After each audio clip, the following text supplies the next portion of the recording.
네, 안녕하세요. 정석일 매니저입니다.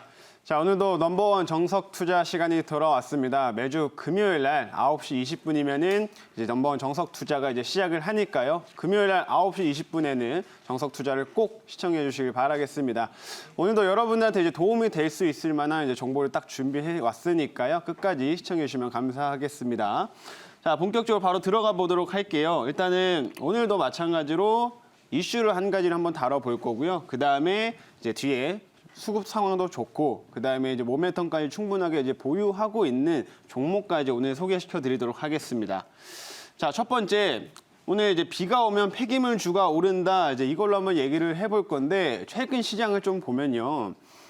이제 이번 주 후반으로 가면 갈수록 코로나 테마성 종목들이 많이 움직였죠. 백신이라든지 혹은 치료제 종목들로 수급이 굉장히 많이 몰려면서 다시 한번 좀 테마적으로 좀 기승을 부리는 이런 식의 흐름들이 나타났는데, 어제 좀 우리나라뿐만 아니라 전국적으로 이제 비가 많이 오다 보니까 폐기물주가 이제 좀 올라갈 수 있다라는 얘기들이 슬슬 나오고 있습니다.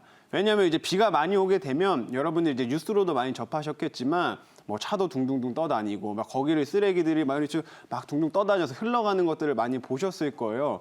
그렇기 때문에 이거를 향후에 처리하는 업체들, 이런 폐기물 업체들이 좀 수혜가 될 수 있겠구나라는 이제 기대감들이 살아나면서 이 폐기물주가 조금씩 얘기가 나오고 실제로 오늘 시장에 조금 반등도 보여주는 이런 모습들을 나타내줬는데, 과연 이게 진짜 뭐 장마 테마라고 할까요? 장마 테마랑 직접적인 연관성이 얼마나 있는지 이걸 한번 오늘 알아볼 거고요. 그리고 실제로 폐기물 이런 산업들은 어떤지 한번 정확히 한번 짚어보도록 하겠습니다. 자, 첫 번째 일단 뭐 비 관련된 뉴스를 한번 체크를 해볼게요. 장마 관련된 뉴스 체크를 해볼 건데, 지금 국내 이제 폭우 피해, 어제도 그렇고 오늘도 그렇고 이제 한 포털 사이트의 인기 검색 부산이 계속 1위로 쭉 올라와 있었는데, 그게 이것 때문이죠. 지금 어제 불과 한 3시간 만에 부산이 지금 물바다가 됐다, 이런 식의 보도가 뭐 메인 뉴스에서도 굉장히 많이 나왔었고 기사를 통해서도 많이 나왔습니다. 실제로 좀 안타까운 인명피해까지 좀 있긴 했는데, 이번에 비가 너무 많이 오다 보니까 지금 역대급 비 피해를 받았다라고 지금 얘기가 나오고 있어요. 그래서 이걸로 인해 가지고 시장에서 다시 한번 이런 폐기물들의 관심도가 조금 증가는 하고 있는데, 이번에 비가 좀 특징적인 게 아시는 것처럼 비폭탄을 내린다라는 거죠. 이게 우리나라 한반도로 이제 장마 전선이 쭉 올라오기 전에 사실 이제 일본이라든지 중국에 영향을 이미 주고 있었어요, 이번 장마 전선이. 근데 마찬가지로 중국에서도 엄청난 피해를 많이 봤습니다. 보시는 것처럼 수재민이 지금 4,500만 명이 나왔다라고 얘기가 나오고 있고요. 재산 피해로는 뭐 한 20조 원 정도가 지금 피해를 봤다, 이런 식으로 뉴스가 나오고 있는데, 너무 중국에서도 비가 계속 오다 보니까 최근에 자주 언급되는 것들, 샨샤댐 얘기도 좀 많이 나오고 있죠. 실제로 샨샤댐은 이제 우리나라 대표적인 댐, 이제 국내에서 최초로 만들어진 이 소양강 댐보다 13배 정도 더 큰 규모인데, 여기가 지금 범람을 하면 어떡하냐, 혹은 샨샤댐이 무너지면 어떡하냐, 이런 가능성까지 제기가 되고 있습니다. 비가 너무 많이 와서 그래요. 그래서 이번에 진짜 장마 전선이 과학자들이 보기에도 이건 정말 특이하다, 왜 이렇게 비가 많이 내리는지 모르겠다 할 정도로 비가 정말 많이 쏟아지고 있습니다. 그래서 이것뿐만 아니라 일본도 마찬가지인데, 일본도 지금 뭐 비 피해 때문에 굉장히 뭐 다 이제 집에 물이 잠기고 뭐 자동차가 둥둥 떠다니는 등 뭐 이런 온갖 도시들이 막 이제 그 심수가 되고 난리가 났었습니다. 그래서 중국이나 일본이 이렇게 피해를 받고 지금 이 장마 전선이 한반도로 올라와 있다 보니까 시장에서도 이제 관련된 종목들, 혹시 폐기물 관련된 종목들이 이제 올라가지 않을까, 이런 식으로 관심을 가지는 거죠. 자, 실제로 이제 폐기물 관련주가 오늘입니다. 어제 이제 포털 사이트에 계속 부산 관련된 얘기가 많이 나왔었고, 오늘 뭐 대표적으로 인서니엔트라는 종목을 보시면 장중에 9%까지 한번 올라갔다 왔어요. 이거 진짜 이거 포털에 이제 그런 식으로 장마 뉴스들이 좀 나오다 보니까 오늘 한번 상승을 보여줬네. 그러면서 이제 진짜 장마 테마로서 한번 상승 흐름들을 제대로 이어갈 수 있을까, 이제 이런 부분에 이제 궁금증이 생기실 텐데 한번 보겠습니다. 실제로 제가 장마 기간 동안에 강수량이 얼마나 됐는지, 이번에는 강수량이 굉장히 많은 거잖아요. 그래서 강수량이 얼마나 많은지 그리고 이 강수량에 따라서 저런 폐기물 관련주들이 어떤 흐름들을 보여줬는지 한번 체크를 해봤습니다. 자, 보시면 2016년하고 가장 가까운 연도에서 보게 되면 16년, 17년도가 이 장마 기간 동안 강수량이 가장 많았어요. 16년이 특히 이제 332mm 정도가 왔기 때문에 비교적 비가 많이 왔다. 그리고 17년에도 이제 비슷한 조금은 떨어지면 비슷한 수준으로 이제 왔었죠. 그래서 이 16년하고 17년 이 두 개의 연도를 한번 제가 체크를 해봤는데 일단 17년부터 한번 보도록 하겠습니다. 17년에 실제로 인선 ENT가 이제 주가 움직임이 어떻게 나타났냐면 자 여기서 6월 달부터 제가 7월 달까지 딱 끊어 놓은 거예요. 이때 보시면은 실제로 주가가 올랐어요. 이런 식으로. 제가 비가 진짜 언제 올라왔는지를 주체적으로 한번 체크를 해봤더니 6월 한 중순쯤에 제주도를 시작으로 해가지고요. 그 다음에 남부전선으로 올라오고 그 다음에 중부전선까지 올라오면서 딱 7월 말까지 비가 많이 왔었습니다. 그래서 이런 식으로 비가 장마가 2017년에 많이 쏟아지다 보니까 실제로 폐기물 관련주들이 쭉 올라갔습니다. 그래서 이제 이걸 보게 되면 아 진짜로 이제 장마 테마로서 이런 종목들을 움직일 수 있겠구나라는 생각이 드실 겁니다. 자 그러면 아까 17년보다 지금 보시는 것처럼 17년보다 16년에 비가 훨씬 더 많이 왔잖아요. 그럼 16년에는 그럼 주가가 더 많이 움직였겠네라고 생각이 드실 텐데 한번 16년을 한번 체크해 보겠습니다. 실제 16년대를 보게 되면 이때도 마찬가지죠. 제가 이제 비가 왔던 이제 구간들을 딱 표시를 해놨는데 이때 보시게 되면은 주가 움직임들이 그냥 옆으로 쭉 횡보만 했었어요. 박스권 갇힌 흐름들을 보여줬었죠. 그래서 제가 이때 혹시나 지수의 움직임이 너무 다르지 않았을까까지도 체크를 해봤더니 실제로 지수도 전반적으로 같이 좀 올라가고 있던 구간이었기 때문에 16년하고 17년하고 조건은 거의 좀 비슷했다라고 보시면 될 것 같습니다. 그런데 16년하고 17년하고 반응은 완전히 다르죠. 그렇죠? 그래서 실제로 이게 우리가 장마 테마 하면서 폐기물 얘기는 많이 하지만 실질적인 상관관계는 그렇게 높지는 않다라고 이제 봐주시면 될 것 같아요. 그래서 요즘에 이제 뭐 장마 테마주로 이제 폐기물 얘기를 많이 물어보시길래 제가 이런 내용들을 한번 체크를 해드렸고 그냥 단기적으로 상승에 대한 모멘텀은 좀 생겨났다 정도만 체크해 주시면 좋을 것 같습니다. 제가 그래서 사실 이제 테마성으로 지금까지는 이제 말씀을 드렸는데 사실 폐기물 관련된 산업이 원래 이제 이런 테마성을 제외하고 나더라도 원래 본업이 굉장히 구조적으로 탄탄하고 구조적으로 매력도가 꽤 있는 산업입니다. 그래서 어떤 포인트들을 좀 가지고 있는지 여러분한테 한번 소개시켜 드리도록 할게요. 자, 실제로 이제 폐기물 산업이 어떤 식으로 이제 구조가 나눠져 있냐면 첫 번째 이제 폐기물 뭐 설비하는 업체가 있고요. 그다음에 수집, 운반하는 업체가 있고 폐기물을 처리하는 업체 이런 식으로 크게 보면 세 가지로 나눠져 있습니다. 근데 여기에 제가 이제 기업들을 쭉 적어놨지만 실제로 대부분이 상장사가 아니에요. 상장사가 아니고 폐기물 처리 업체들이 현재 우리나라 시장에 상장돼 있는 업체들입니다. 근데 보시게 되면 폐기물 설비 같은 경우에 사실상 그렇게 큰 돈이 되진 않겠죠. 그리고 수집하고 운반하는 과정 같은 경우에는 마찬가지로 여기도 그렇게 큰 돈이 되지 않습니다. 그래서 실제로 이제 기업들이 상장까지는 안 하고 있다라고 보시면 되는데 이 폐기물 처리 쪽은 비교적 돈이 되기 때문에 업체들이 지금 상장이 되어 있다라고 보시면 돼요. 그리고 지금 이렇게 크게 보면 산업이 이렇게 나눠져 있지만 여기 적혀 있는 뭐 코엔텍, 인선 ENT, Y엔텍 이런 업체들이 사실상 지금 거의 대부분 수집 계열화를 이미 시켜놨습니다. 그래서 이 수집 운반부터 폐기물 처리까지 대부분을 담당을 하고 있어요. 그래서 거의 이쪽 회사들한테 돈이 많이 들어간다라고 생각을 하시면 되겠고 장점이 지금 제가 업체들 몇 개 적어놨지만 몇 개 업체가 되지 않습니다. 폐기물 시장은 비교적 점점 계속해서 커지고 있는 상황인데 업체 수가 그렇게 많지 않다 보니까 과점적인 구조를 좀 가지고 있다. 이게 굉장히 좀 큰 매력으로 볼 수가 있겠죠. 그리고 이제 폐기물 처리가 어떤 식으로 이제 진행이 되냐면 이런 식으로 일반 뭐 폐기물들을 수집하고 운반하는 과정을 거친 다음에 여기서 한 80% 정도가 일단 재활용으로 빠집니다. 재활용으로 이제 빠지게 되고 이제 거기에서 재활용이 되지 못한 이런 폐기물들은 여기 폐기물 처리장에 와가지고 소각을 한다거나 혹은 매립을 하는 이런 구조로 지금 만들어져 있어요. 그래서 근데 지금 대부분은 이렇게 쭉 이런 업체들이 다 이용을 하고 수직 구조화를 시켜놨고 그리고 장점은 과점을 좀 하고 있다라는 거 이게 굉장히 큰 장점으로 보시면 될 것 같습니다. 그래서 원래 폐기물 산업 자체가 좀 매력도가 크다 이런 식으로 보시면 될 것 같고요. 두 번째로는 그럼 이런 업체들이 하는 폐기물의 종류는 뭐가 있는지를 한번 체크를 해볼게요. 실제로 폐기물을 나눠보면 기본적으로 생활 폐기물이 하나가 있고요. 그다음에 이제 사업장 폐기물이 나눠져 있는데 지금 제가 아까 말씀드린 뭐 코엔텍, Y엔텍, 인선 ENT 이런 업체들 같은 경우에는 사업장 폐기물을 담당을 하고 있습니다. 사업장 폐기물은 사실 생활 그 폐기물보다 훨씬 돈이 많이 되고 있고 사업장 폐기물을 좀 구체적으로 나눠 보자면은 일반 폐기물, 그다음에 건설 폐기물, 지정 폐기물 이런 식으로 나뉘어져 있는데 건설 폐기물 같은 경우에는 말 그대로 건설 현장이나 뭐 건설 구조물들을 얘기를 하는 거예요. 근데 건설 폐기물 같은 경우는 이게 소각을 하게 되면은 이게 잔여가 이제 많이 그 잔재가 많이 나오기 때문에 그 잔재들은 어쩔 수 없이 매립을 하게 됩니다. 근데 은근히 이 소각보다 매립하는 게 돈이 굉장히 많이 들어요. 그래서 매립하는 것들이 이제 업체들이 이제 마진이 굉장히 좋다라고 생각을 해주시면 될 것 같고 우리가 간단하게 생각을 해보면 사실상 이게 매립을 할 수 있는 공간은 사실 제한적인데 쓰레기가 계속 늘어나다 보니까 단가는 계속 올라가는 이런 식으로 구조로 갈 수밖에 없겠죠. 그래서 구조적으로도 전반적으로 성장할 수밖에 없는 그런 내용들을 가지고 있다 이렇게 보시면 될 것 같고요.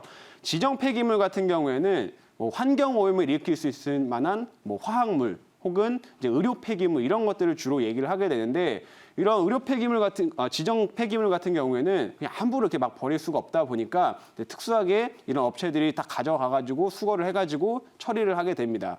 근데 이런 일반 폐기물에 비해서 지정 폐기물 같은 경우에는 단가가 톤당 한 3배 정도가 훨씬 비싸요.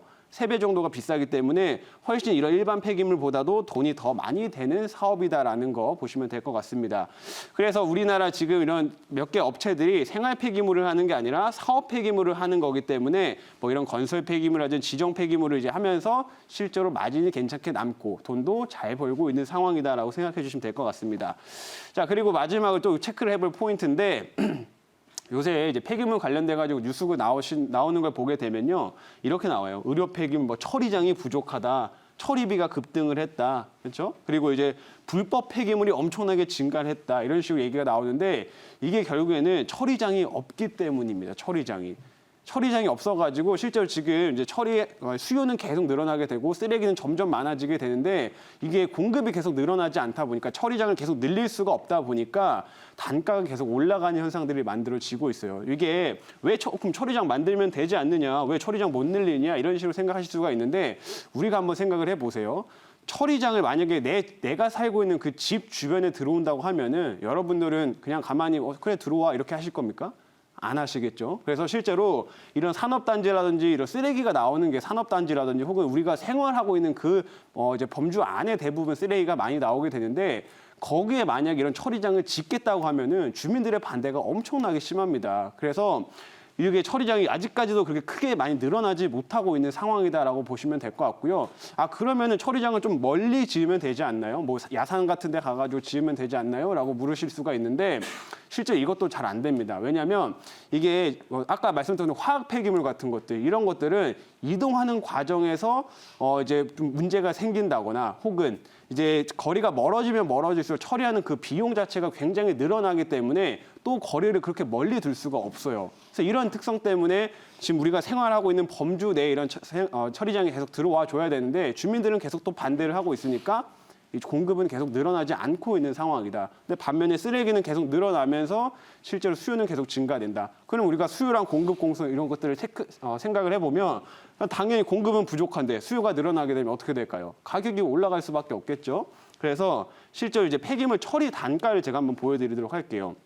보시게 되면은 이 소각 단가입니다. 매립도 있는데 소각 단가를 보시게 되면은 코엔텍 기준으로 봤을 때 2014년에 11만 원 하던 이런 톤당 11만 원 하던 이제 소각 단가가 그냥 꾸준하게 계속해서 올라요. 계속해서 올라가면서 2019년에는 톤당 16만 원까지 올라왔습니다.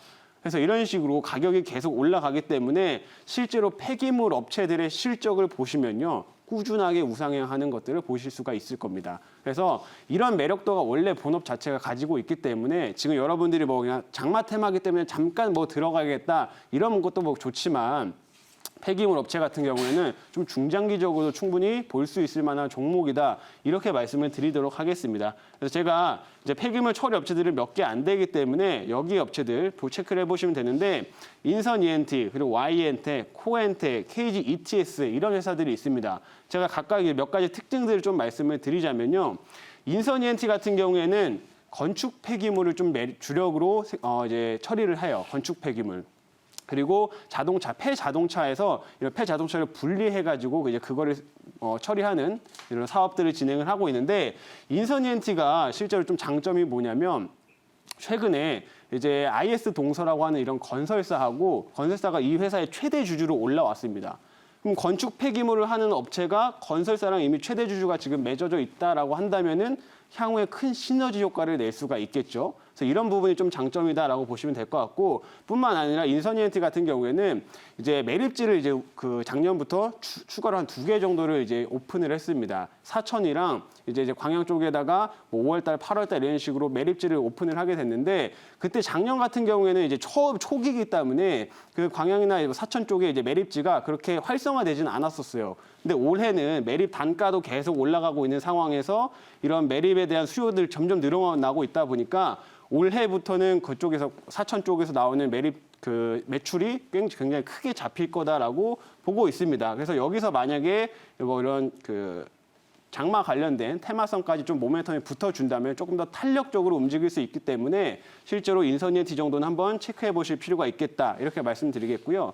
YN텍 같은 경우는 이제 전남 지역에 여수에다가 이제 여수 산업단지 근처에다가 그 처리장을 가지고 있는 회사라고 보시면 될 것 같아요. 여수에서 이제 뭐 LG라든지 SK라든지 이런 현대라든지 이런 회사들이 있는데, 그쪽에서 나온 화학물질이라든지 혹은 뭐 여러 가지 이런 생활 쓰레기라든지 이런 것들을 처리하는 업체들이 이제 YN텍이라고 봐주시면 될 것 같습니다. 근데 YN텍은 장점이 뭐냐면 이 회사도 마찬가지로 올해 하반기부터는 2개의 처리장을 지금 오픈을 또 했습니다. 이제 이거는 정부에서 허가를 내줘야 되는데 정부에서 5월 달에 허가를 2개를 내뒀어요. 그렇기 때문에 이게 하반기부터 그 처리장이 또 돌아가게 된다면은 하반기 실적 성장을 좀 기대해 볼 수 있는 종목이다라고 생각하시면 될 것 같고요. 뿐만 아니라 거기 산업단지에서 나온 이런 그 쓰레기를 처리를 하게 되면서 거기에서 나온 스팀 에너지를 또 다시 되팝니다. 그래서 그런 장점들을 가지고 있기 때문에 여러 가지 수익 구조를 좀 가지고 있는 장점이 있다, 이렇게 보시면 될 것 같습니다. 그래서 뭐 코엔텍이나 KG ETS 같은 것보다도 인선이엔티나 이제 YN텍을 좀 우선적으로 체크를 해주시면 좋겠다, 이렇게 말씀을 드릴게요. 그래서 지금 뭐 장마 관련돼 가지고 말씀을 드렸었는데 테마성으로만 보시지 말고 원래 이제 폐기물 관련된 산업들은 원래 구조적으로 좋기 때문에 조금 중장기적으로 보실 필요도 있겠다, 이렇게 말씀해드리도록 하겠습니다. 자, 그러면 이제 오늘 이슈는 여기까지 한번 다뤄보도록 하겠고요. 그 다음으로 이제 다음 주 이제 관심주를 한번 여러분한테 말씀을 드릴 건데, 우선 지난주에 제가 말씀드렸던 것 중에서 한번 리뷰를 하고 가겠습니다.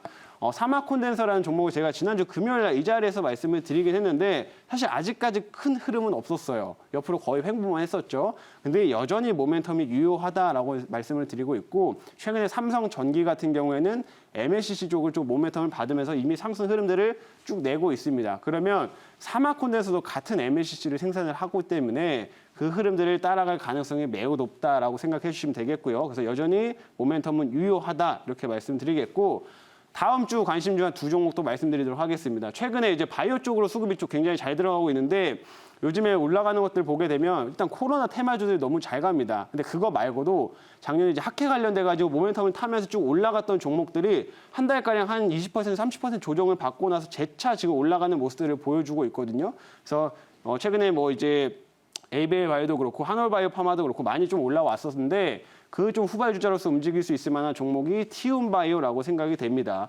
이제 티움바이오 같은 경우에는 좀 희귀질환 관련돼서 치료제를 지금 개발을 하고 있고요. 이 회사가 하반기에 자궁내막증 관련돼가지고 임상 2상을 지금 준비를 하고 있기 때문에 하반기 임상 모멘텀으로도 충분히 반등이 나올 수 있는 종목이다, 이렇게 말씀드리도록 하겠습니다. 그리고 마지막으로 오늘도 월덱스라는 종목 하나 더 소개시켜 드리도록 할게요. 월덱스는 지금 반도체 소재 쪽입니다. 반도체 소재 쪽인데 지금 보시면 여러분들 보시기에는 굉장히 많이 오른 것처럼 느껴져요. 근데 제가 이거 딱 투자 포인트 하나만 말씀드리자면 지금 제가 이제 반도체 소재 종목들을 쭉 이제 밸류에이션을 좀 다 봤더니 제일 쌉니다.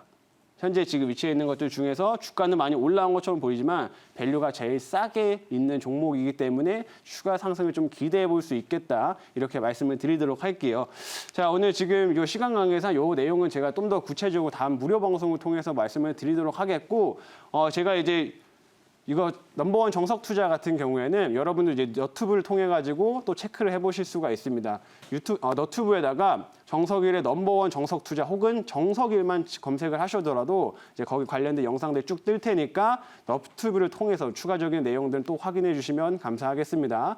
자, 그러면 오늘 내용을 이제 여기서 이제 마치도록 하겠고요. 넘버원 정석 투자 시간은 이제 인사드리도록 하겠습니다. 감사합니다.